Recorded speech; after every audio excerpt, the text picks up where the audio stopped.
नमः शिवाय। मैं हूं ज्योतिष पंडित दीपक दुबे और उपस्थित हूं वृश्चिक राशि वालों का राशिफल लेकर। जून का महीना कैसा रहेगा करेंगे इसके ऊपर बात। जून का महीना यदि देखा जाए तो बहुत परिवर्तन लेकर आ रहा है। शनि वक्री अवस्था में वृश्चिक आपके लग्न पर पुनः आ जाएगा। जनवरी से जो है आपको राहत कुछ मिली हुई थी, लेकिन जून में 21 जून को यह पुनः वृश्चिक पर आ रहा है। क्या होगा इसका प्रभाव? बृहस्पति आपके एकादश भाव में चल रहा था वक्री, अब वह 9-10 जून को मार्गी हो जाएगा। सूर्य राशि परिवर्तित करेगा अपने 15 तारीख को। शुक्र और बुध का भी राशि परिवर्तन होगा।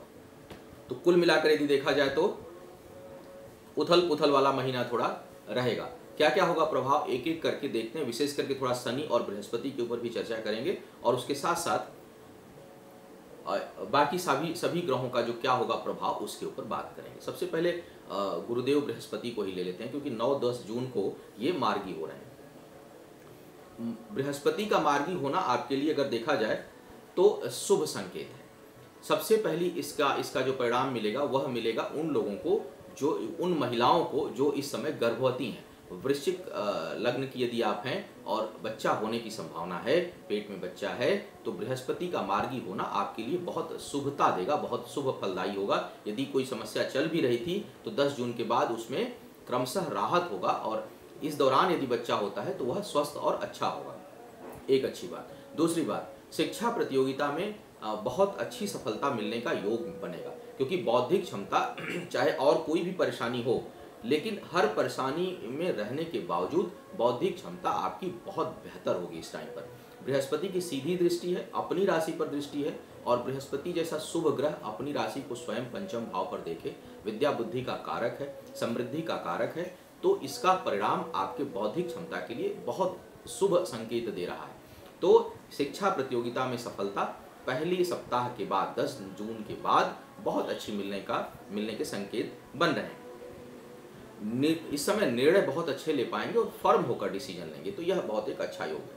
अब बात करते हैं शनि का क्या होगा प्रभाव। शनि तो डमाडोल करेंगे, क्योंकि शनि वक्री है, वक्री होकर वृश्चिक पर आ रहे हैं। मंगल बहुत से लोग मंगल को पाप ग्रह और शनि पाप ग्रह मान करके सम मानते हैं, लेकिन जो मेरा व्यक्तिगत अनुभव है वह यह मैं देखता हूं कि मंगल की राशि पर शनि उग्र हो जाता है और खराब परिणाम देता है। तो कुछ लोगों को जिनके ऊपर शनि की दशा अंतरदशा हो, और यह 7.5 पे भी अंतर डालेगा, यदि वृश्चिक राशि भी है तो 7.5 का मध्य फिर से प्रभावी हो जाएगा आपके ऊपर, और ऊपर से शनि वक्री है, अर्थात बहुत रूप से मानसिक बेचैनी होगी। बृहस्पति हाला बहुत हद तक बैलेंस करेगा, लेकिन वह अधिक बैलेंस तब करेगा जब बृहस्पति की दशा या अंतरदशा हो। लेकिन शनि का प्रभाव यदि हुआ, शनि की दशा अंतरदशा हुई तो यह, या राहु की दशा अंतरदशा हुई, केतु की दशा अंतरदशा हुई, तो बहुत अधिक यह विचलित करेगा और मानसिक अशांति देगा। लग्न पर आते ही 10वें भाव पर इसकी दृष्टि जाने लगेगी। 10वें भाव पर राहु पहले से बैठा है, यानी काम में फिर परेशानी। बहुत समय से, लंबे समय से वृश्चिक वाले काम के लोग को लेकर परेशान चल रहे थे। जनवरी के बाद कुछ राहत मिली थी, लेकिन राहु का वहां होना, शनि की दृष्टि का जाना, कार्य क्षेत्र में पुनः परिवर्तन, पुनः परेशानी, पुनः अपने बड़े लोगों के साथ कुछ वाद विवाद या प्रतिवाद की संभावना बनेगी। वहां पर आप जो है वह संतुष्टि का भाव आपको नहीं होगा, वहाँ स्ट्रेस फील करेंगे, कार्य क्षेत्र में स्ट्रेस फील करेंगे, बहुत आसान और बहुत शांति महसूस नहीं होगी, वहाँ तनाव आपके लिए बना रहेगा। बहुत से लोगों के लिए स्थान परिवर्तन का योग बन सकता है, तो इसके लिए मेंटली प्रिपेयर हो जाइए। कोशिश करिए कि अपने ऊपर थोड़ा नियंत्रण रखें, अपने ऊपर थोड़ा योग, ध्यान, मेडिटेशन। कई लोग जैसे बोलते हैं, हालांकि मैं उपचार में इस बात को बहुत बार बता चुका हूं कि केवल मंत्र या टोने टोटके उपचार ज्योतिष के नहीं होते। ज्योतिष जो है क्यूमुलेटिव आपके लाइफ को देखता है, तो इसमें जितने तरह के संभावित उपचार हैं या जो उसमें बेस्ट सूट करता है वो करना चाहिए। यदि स्ट्रेस बहुत अधिक हो रहा है तो उसके लिए आपको चाहिए कि आप थोड़ा खाने पीने पर ध्यान दें। गर्म जिनकी तासीर हो उन चीज़ों को ना खाएं, हैवी प्रोटीन जिसमें हो वो चीज़ें ना खाएं, ठंडी चीज़ें खाएं, रात में भोजन कम करें, थोड़ा योग करें, मेडिटेशन करें, हरी सब्जियों का सेवन करें, तो इन चीज़ों से स्ट्रेस कम होगा और आप बाहर का जो तनाव है उसको आप बर्दाश्त कर पाएंगे। तो उसका आपको सहारा लेने की आवश्यकता है। शुक्र राशि जब परिवर्तित करेगा तो आपके 7वें भाव में आएगा।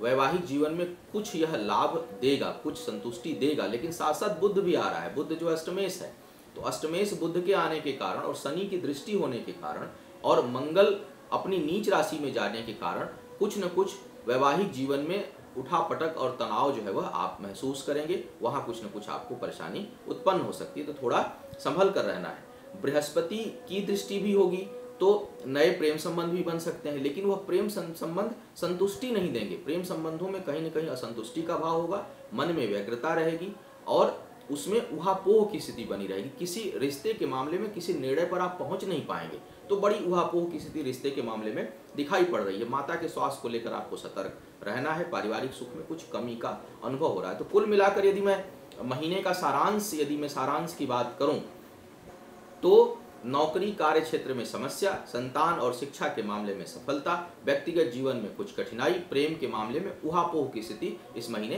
बनी रहने वाली है। सतर्कता की बात करूं तो पहले सप्ताह में नौकरी और कार्य व्यापार को लेकर के सतर्क रहिए। महीने के मध्य में अपने पारिवारिक सुख और माता के स्वास्थ्य को लेकर बेहद सतर्क रहिए। अंतिम भाग में वैवाहिक जीवन को लेकर सतर्क रहिए। 3 तरह की सतर्कता 3 समय में आपको मैंने बताया। आपका आने वाला समय शुभ हो, आयु, आरोग्य और ऐश्वर्य की वृद्धि हो। इन्हीं शुभकामनाओं के साथ आपसे विदा लेना चाहूंगा। पुनः मुलाकात होगी किसी नए विषय पर, तब तक के लिए मुझे आज्ञा दें। ओम नमः शिवाय।